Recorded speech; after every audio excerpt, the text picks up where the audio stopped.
What's good, everybody? It's your boy, O'Shea Duke Jackson, back at it again with another episode of The Celebrity Junk.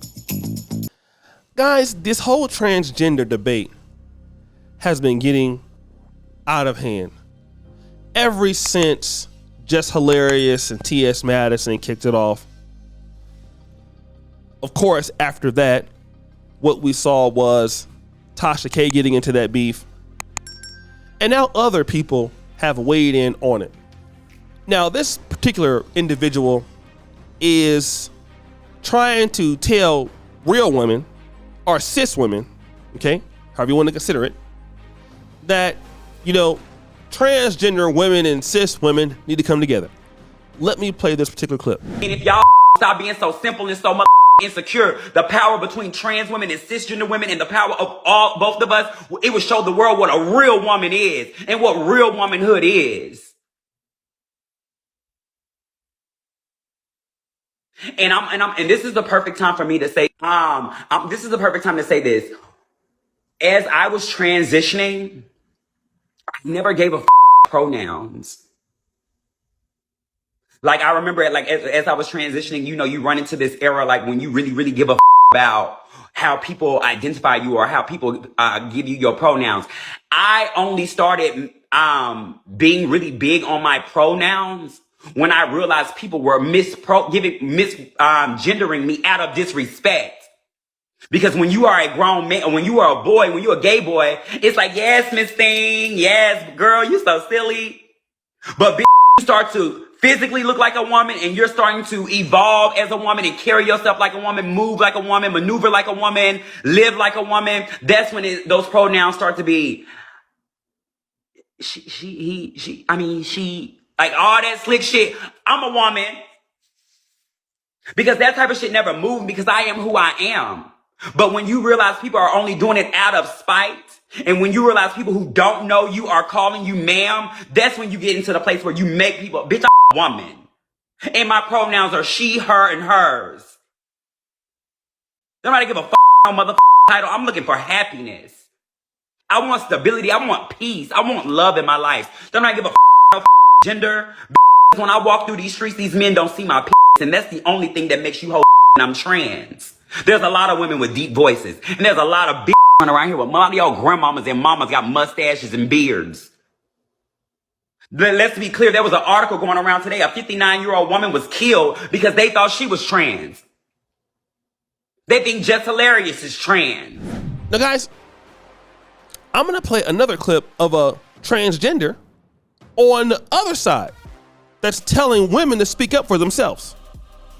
Let me play that clip. I know trans women who have had SRS surgeries that don't want to have periods. I know biological women that don't want to have periods. So why would you even be talking about a period? And then why would y'all come in talking about the way she looked or who she got spooked by? That had nothing to do with the argument. That's a distraction, Donald Trump, or that's your lack of intelligence because you think you got all these followers and you got a big name that people are going to automatically fall into the play. That's what you say. What I need for my biological women is for more biological women to stand up for yourselves, because here's the killer. As a young gay boy or as a young fag, whatever the word is, 99% of us, our best friend was a female.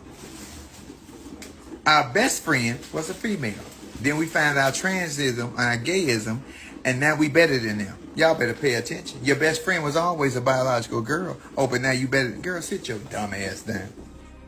Now, let me be honest in what I'm about to say. Okay, I grew up in the black church. My mother was a pianist, but didn't really. She was really talented as a musician. My grandmother, though, was had the passion for the ministry and in the ministry of music and singing and directing and all of that. That's what my grandmother liked, right? And so if you notice something, anybody in the black church who has a grandma, a mother in the church, some churches, you know, if you're affluent, you have deaconesses in the church. We're going to have a church conversation here, guys. We know that old people are against homosexuality in the church. It is a no-no. Okay? On paper, it's a no-no. However, we know in the black church, when you see, listen to what I'm about to say, guys. This is going to be very important. When you see young gay men that come through, especially through the music department, i.e. church organists, Hammond B3 organists, choir directors, pianists. One thing is for sure. Those women in the church know that those boys are gay. They know it from the time they are young. Okay? And do you know who takes those boys in and teach them how to play the organ, teach them how to do things? It be women. Okay? We all know the guy who is the cheerleader on the cheer squad or help with the cheer stuff in high school. Everybody knows he's different. Okay? You cannot be seen hanging around him or your reputation is going to be over. You know? You see him, hey, how you doing? Hey, what's up? You just got to keep walking, right? We all know that. Because, you know, most dudes in school that's gay, they're hella outlandish or hella funny, and they will tell, they don't care, they're already gay, so they'll just, you know, like, so if you end up somehow messing with them, you don't want to get your ass whooped by them because that's like a bad thing, and then you don't want to be over there associated with them because then somebody gonna, you know, think you're gay. So most dudes in Black America in high schools, you don't want to be around these guys at my time coming up. So who do they hang around? Women. Women are the ones that really give gay men a platform. If it's in hair, if it's in, you know, the church, if it's in fashion, most time these guys make their money off of women. Gay men don't make their money, at least out in the public, off of men. I don't know what you do behind closed doors, but we're going to be honest here from what we have seen. We know that a lot of gay men, their best friends all the time, usually, if it's not somebody else's gay, it is a woman. They're doing women hair, they're styling women. On YouTube, you see them, they're in women gossip, and women really accept them. Now, it's a time where those guys, if they feel the need to, I'm not saying it's all of them, but to, you know, want to be trans, this is what they're doing. They're now being trans. So the guy is saying, the comedian rather, is saying, don't let them act like you better. He's telling them, don't believe the hype. How can real women who have helped gay men act like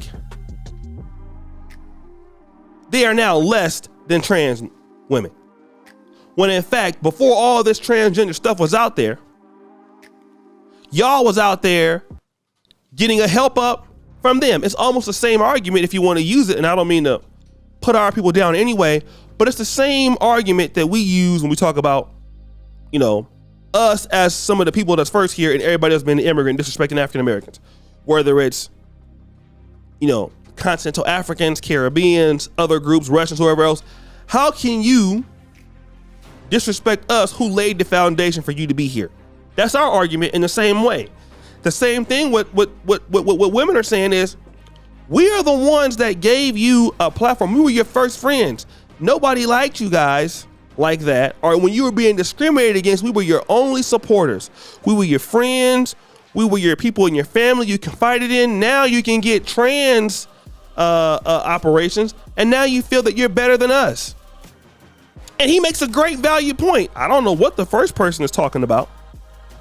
The first individual is talking about, I don't know. I don't know how this individual can talk to women like you know, and call them out their names. Like, hold on, man. Like, you need to have some respect, brother. I mean, you